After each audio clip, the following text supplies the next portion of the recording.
Okinawa, Japan. Loma Linda, California. Icaria, Greece. Nicoya, Costa Rica. Sardinia, Italy. These places are known as blue zones because some researchers once used a blue pen to mark them on their maps, which seems like a pretty strange way to name something, but I guess someone just thought it sounded cool. What they should be called is abnormally high life expectancy zones, although to be fair, that's not so snappy. You might be surprised to see California in there, I was too, but these aren't your typical American diet type people. This is a religious community of Seventh-day Adventists who encourage a healthy lifestyle because they believe there's a relationship between physical and spiritual health. They actually hold some quite extreme views, like the idea that one should maintain a healthy body weight, for example.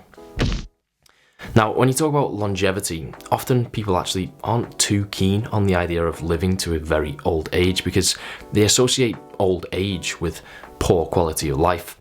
But as well as living longer, people in these blue zones have far lower rates of chronic disease and in some places near zero dementia, meaning they don't just have more years, but more quality years.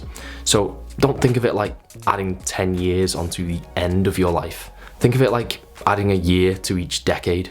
So what are the common denominators? Well, typically people in these places consume a diet that's about 95% plant-based with lots of legumes, nuts, vegetables and whole grains. There's very little meat. There's maybe some fish once or twice a week and they don't overeat.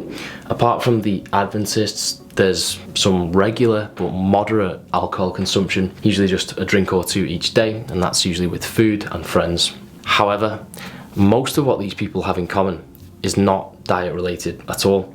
It's things like strong social connections or a sense of belonging. In fact, statistically speaking, attending faith-based services can increase your life expectancy by up to 14 years, and it doesn't even matter which faith, so it's probably more the community aspect than some divine intervention. These people also take regular time out of their day to do things that might not be specifically aimed at stress relief, but likely still have that effect, whether that's prayer in Loma Linda or a nap in Icaria or an afternoon glass of wine in Sardinia. What's clear is that diet isn't everything, and just as people say you can't out-train a bad diet, you probably can't out-diet a bad lifestyle, if that makes sense, you know what I'm saying. Now obviously that doesn't mean that we should disregard diet altogether. It just means that we can't forget about the whole picture when deciding where to dedicate our time, attention and energy. We shouldn't get tunnel vision and put all of our effort into perfecting one area if there are other areas that we'd benefit much more from focusing on. It's kind of strange to phrase it like this, but there's probably a point where making more effort to see your mates or just to relax more actually comes with greater health benefits than making a good diet better. So we get the idea, everything must be viewed through a holistic lens that encompasses the whole picture. Let's just park that thought and move on for now.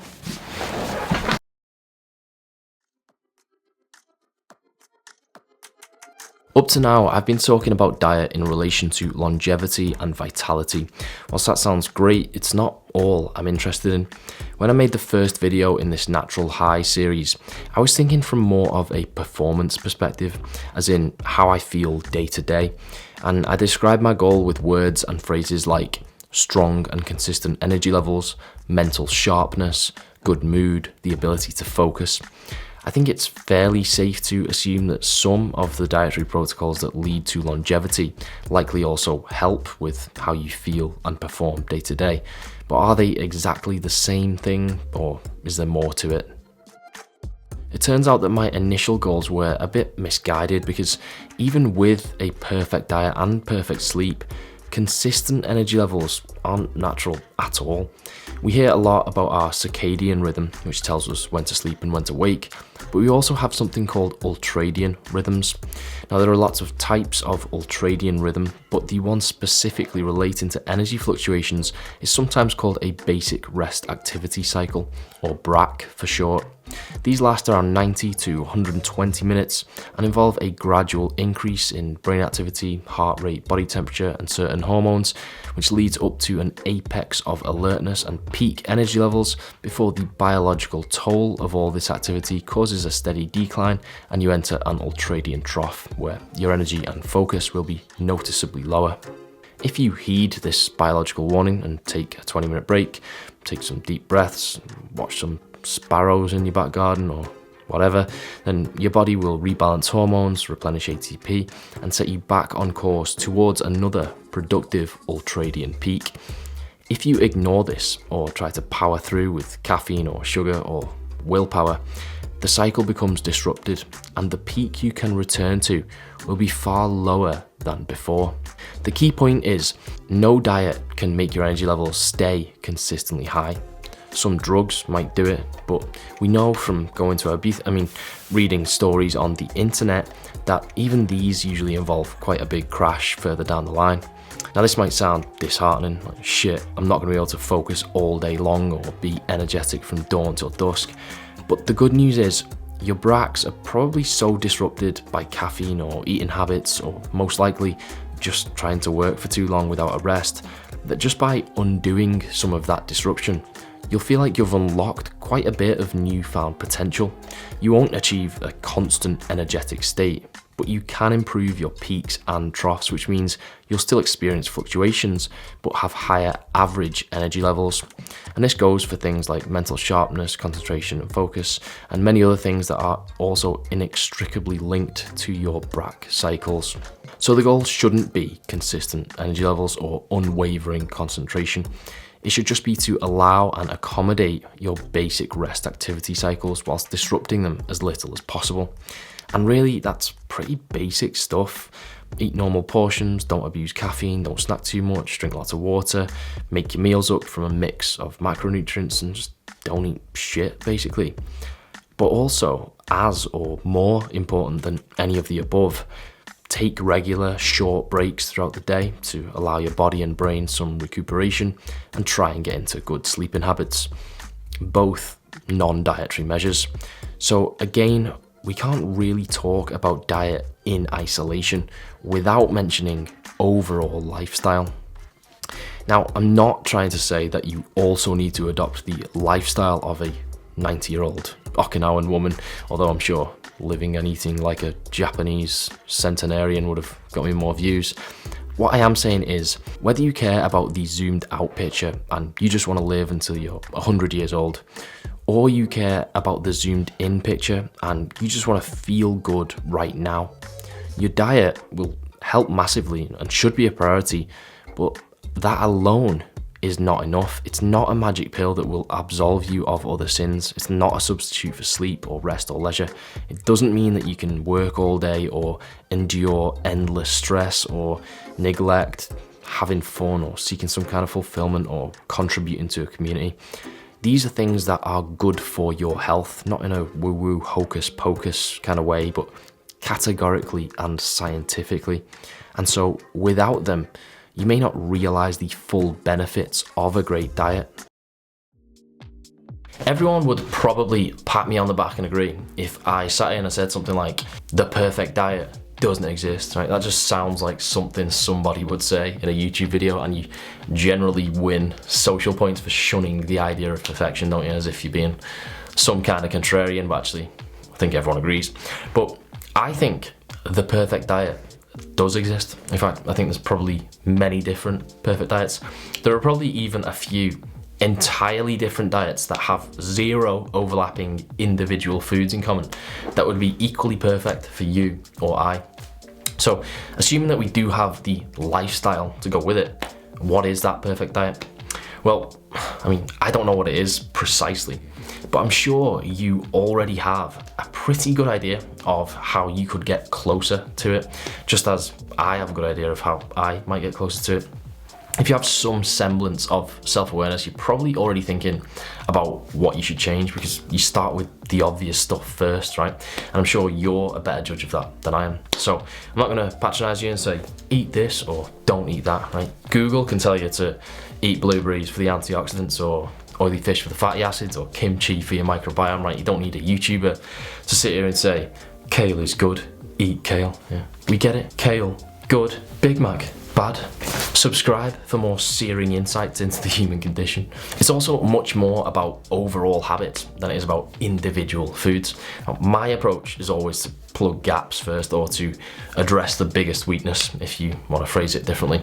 So in case it is helpful, this is just some of what I'm doing. First, I gained a bit of body fat, right? I don't think anyone even noticed, but for almost a year now, I've been walking around with a body fat percentage that's probably about 3 to 5% higher than before. Now, this was more of a lifestyle choice really, just because I got super bored of tracking calories. And I also wanted to see if I felt any more energetic with slightly higher body fat. In case you're wondering, the answer's not really, right? But one consequence of this anyway is that I can keep my calories a little bit higher, which means I can keep my protein a touch lower, and therefore increase the proportion of my diet that does come entirely from plants. So I'm never gonna be anywhere near that 95% plant-based of these blue zone inhabitants, but I mean, they're probably never gonna have massive arms like me, so, you know, choices we make in life, innit? You wanna live forever, or do you want big arms, mate? Second, I found ways to enjoy eating things that I wouldn't normally, and then I committed that to routine. So for example, in most incarnations, I think kale and Brussels sprouts are less than ideal, right? However, I found ways to prepare them and combine them with other foods that actually make them like proper enjoyable, and now I'll have them a couple of times a week in salads. Of course, I'm still having some greens every single day, but usually that's just a bit of broccoli or something with dinner. Third, I reduced my intake of processed foods. Now, you have to be careful when just using the blanket term processed as if it's the bogeyman, right? There are hugely differing degrees and types of processing, and there's not even really solid evidence that all of them are particularly bad, but very generally speaking, more processed equals bad, less processed equals good, right?